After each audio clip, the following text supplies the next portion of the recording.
Hello friends, myself Vanna Sharma and welcome on my channel net chemistry hub. Physical chemistry में next practice session हम start कर रहे हैं for CSIR UGC net 2023 exam preparation के लिए। Chapter is surface chemistry.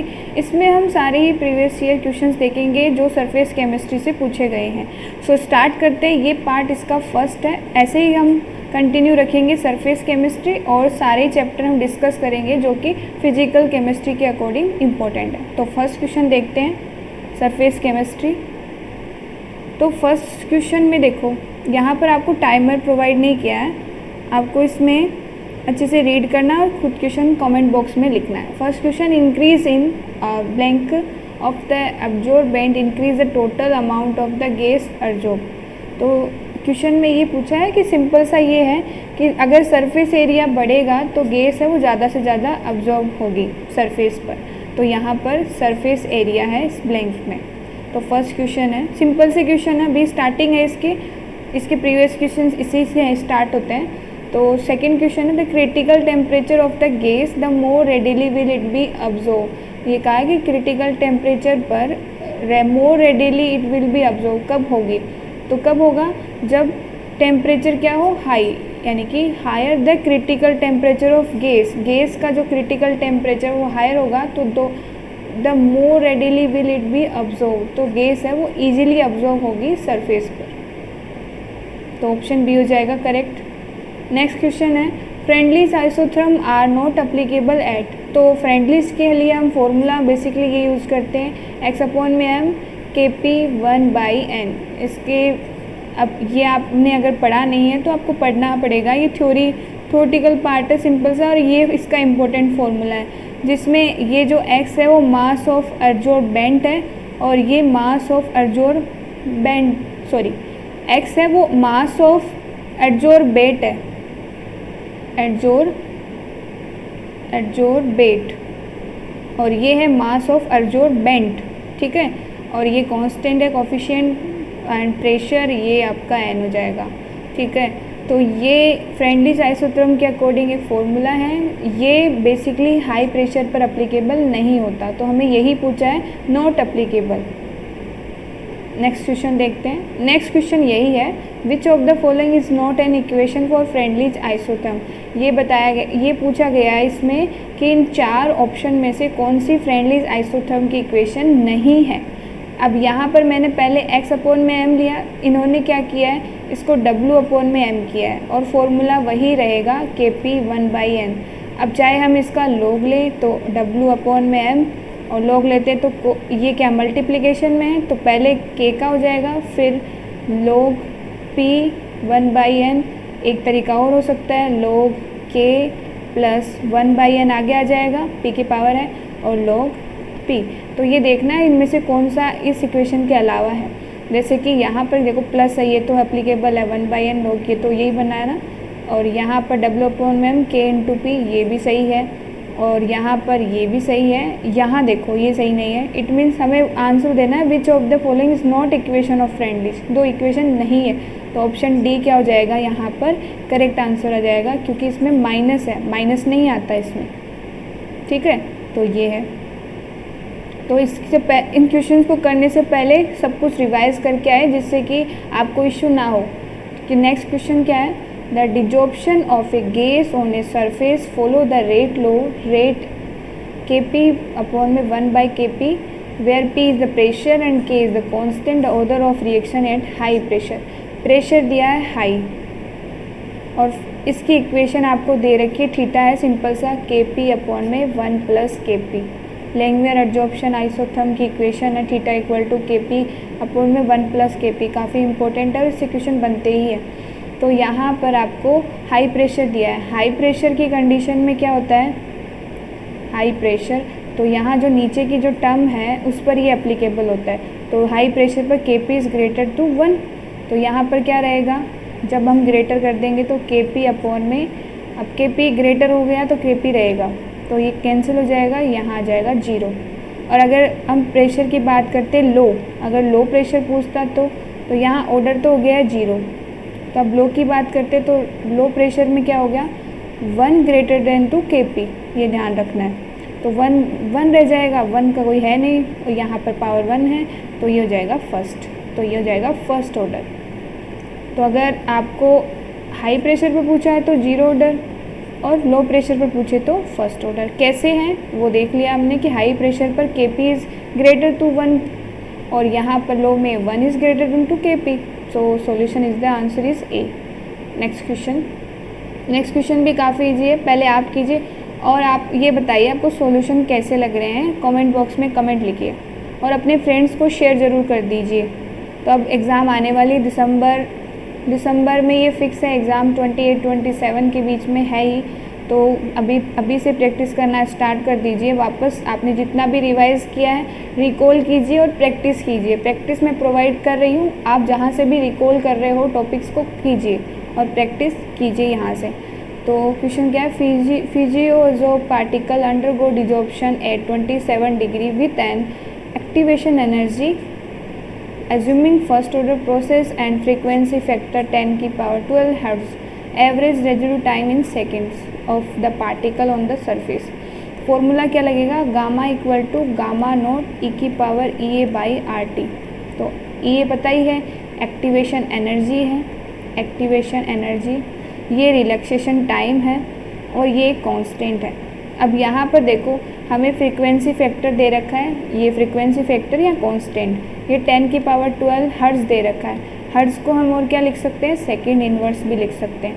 अब हमें ये पता है, हमने थ्योरी में पढ़ा है कि gamma equal to gamma naught है वो फर्स्ट ऑर्डर होता है, यानी कि जो डिजॉर्प्शन प्रोसेस होता है वो फर्स्ट ऑर्डर को फॉलो करता है। कैसे, ए प्लस बी है, रिवर्सिबली ए बी कॉम्प्लेक्स बनाते हैं, ठीक है। या मान लो ये कोई गैस है और ये सरफेस है जो सरफेस पर ऑब्जर्व हो रही है, ठीक है। हमने ए प्लस बी लिया है, आपको गैस, हमें गैस का ही समझना है वैसे तो एस और जी भी ले सकते हैं। जैसे मान लो ये जी है और ये एस है, तो ये दोनों आपस में रिएक्ट करेंगे, ऑब्जर्व होगी, इस गैस है वो सरफेस पर ऑब्जर्व होगी, तो यहाँ पर ये ए बी बन जाएगा या जी एस बन जाएगा। तो डिजॉर्प्शन क्या होता है, मॉलिक्यूल ब्रेक होता है, यानी इधर से इधर, तो डिजॉर्प्शन प्रोसेस, ये है आपकी डिजॉर्प्शन।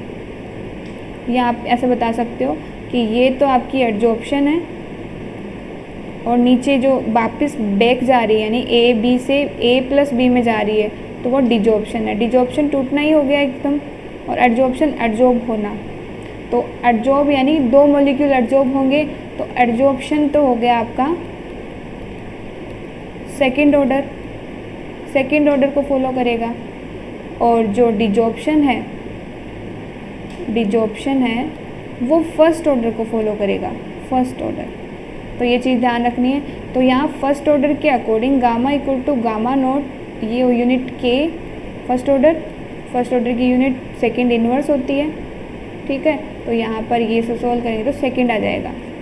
तो हमें यहाँ पर यूनिट होती है, इसमें यहाँ पर gamma equal to gamma naught second होता है, ऑर्डर तो फर्स्ट ऑर्डर को फॉलो करता है, तो सेकंड इस तरीके से इसमें होता है। तो अब यहाँ क्या दे रखा है आपको, फ्रीक्वेंसी फैक्टर जो ये है गामा नोट, वो 10 की पावर 12 सेकंड इन्वर्स दे रखा है, यानी वो इस फॉर्म में दे रखा है, ना कि इस फॉर्म में, यानी कि ऊपर नहीं ले जाना आपको, सीधे ये करना है गामा इक्वल टू 1/10 की पावर 12 हर्ट्ज़ यहाँ सेकेंड लिख दो, सेकेंड इन्वर्स। अब आपको एक्सपोनेंशियल ई की वैल्यू दे रखी है 16.628 किलो जूल पर मोल। किलो को आप ओपन कर सकते हो 10 की पावर 3 में, डिवाइड बाय 8.314 जूल पर केल्विन पर मोल, इनटू में टेम्परेचर 227 है, 27 डिग्री सेल्सियस में है टेम्परेचर, आपको केल्विन में लेना है, तो 273 ऐड कर देना है 27 में और यूनिट लिख देनी है के। तो आपकी यहाँ यूनिट कैंसिल हो जाएगी, ये सारी यूनिट कैंसिल हो जाएगी और आपके पास बचेगा, इस किलो को तो आप 10 की पावर 3 लिख देना, ठीक है। तो यहाँ पर आपके पास जब इसको सोल्व करोगे तो वैल्यू आएगी आपके पास 7.8 10 की पावर -10, इसे सोल्व कर लेना। तो यहाँ पर तो यूनिट आपके पास क्या रहेगी, सेकंड, क्योंकि ये ऊपर जाएगा सोल्व होगा तो सेकंड में कन्वर्ट हो जाएगा, तो आंसर आपका ऑप्शन फर्स्ट हो जाएगा। तो इसमें आपको क्या करना था, ये पहले फॉर्मूला याद होना चाहिए आपको। फॉर्मूले के साथ में आपको ये देखना है कि गामा नोट की वैल्यू हर सेकंड में दे रखी है, सेकंड इन्वर्स में दे रखी है। सेकंड इन्वर्स में दे रखी है तो आपको 1/k के रूप में लिखना होगा, यानी कि 1/10⁻12 सेकंड इन्वर्स लिखना होगा, ठीक है। और यहाँ पूछा था क्या हमने, रेजिड्यू टाइम या रिलैक्सेशन टाइम, जो कि गामा है, ये आपको पूछा गया था। तो इस तरीके से आपको वैल्यू पुट करनी है और उसको सोल्व कर लेना है। नेक्स्ट क्वेश्चन देखो, नेक्स्ट क्वेश्चन सिंपल सा ही है। The adsorption of gas on solid surface exhibit following isotherm, which one of the following statement is true. तो इसके लिए है heat of adsorption is independent of coverage. Simple सा है, Langmuir adsorption isotherm से है। नेक्स्ट क्वेश्चन देखते हैं। The adsorption isotherm is define as dependency of. Isotherm के बारे में कहा हमने, 3 ग्राफ पढ़ रखे हैं ना, एक तो आइसो बार, आइसो स्टेयर और आइसोथर्म। आइसोथर्म किसका होता है, थीटा और पी के बीच में, कुछ इस तरीके से, ठीक है। तो हमें यही पूछा, तो आइसोथर्म में जो टेम्परेचर होता है वो कांस्टेंट होता है, बस इतना सा ध्यान रखना था। तो क्या है, surface coverage on the pressure at a fix temperature. तो ऑप्शन बी आपका करेक्ट हो जाएगा। फर्स्ट ऑप्शन को हमने रॉन्ग क्यों किया, क्योंकि surface coverage on temperature at a fix pressure, यहाँ प्रेशर फिक्स नहीं है, ठीक है। तो ये आपका आइसोथर्म है, it means temperature is the constant, ठीक है। अब एक होता है आइसोस्टेयर के लिए, उसके लिए आपको इस तरीके से लिखते हैं टी और पी के बीच में, और एक होता है आपका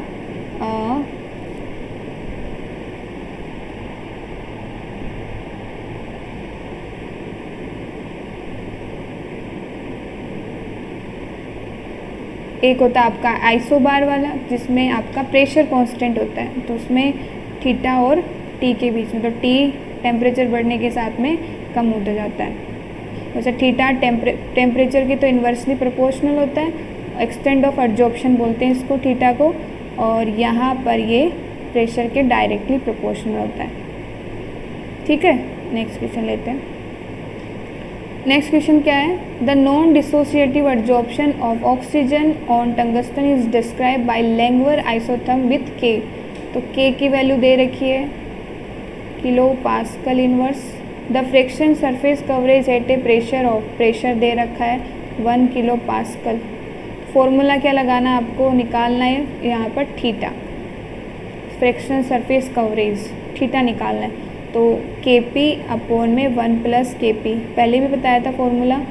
फॉर्मूले में अब के और पी की वैल्यू पुट कर देनी है, के 0.35 किलो पास्कल इनवर्स इंटू में 1 kilo pascal divide by 1 + 0.35 into 1 kilo pascal, unit भी लिख देते साथ, किलो पास्कल इनवर्स। तो सारी यूनिट कैंसिल हो जाएगी आपस में, तो यहाँ बचेगा 0.35 1.35 इक्वल्स टू 0.25।